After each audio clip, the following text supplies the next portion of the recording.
Всем добрый день, друзья! Сегодня вот второй день посевных. Как видите, погода 13 апреля. Просто невероятно зима. Вот посеяно у нас гектаров 20 посеяли.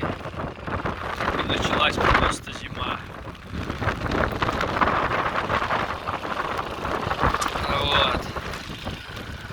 Сейчас остановились. Вот. Будем продолжать, скорее всего, уже завтра.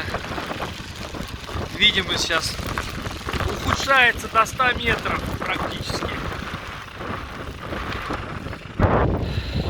Сейчас все собираем и домой, вперед. Ну все, Зил поехал, за ним МТЗ поедет, далее я за ними поеду сзади. Ну, реально зима, реально, мужики, ребята.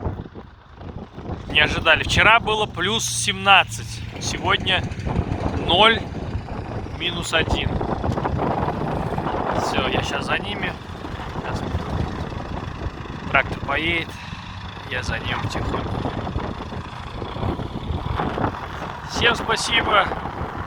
Увидимся через пару дней, когда погода лучше с посевной.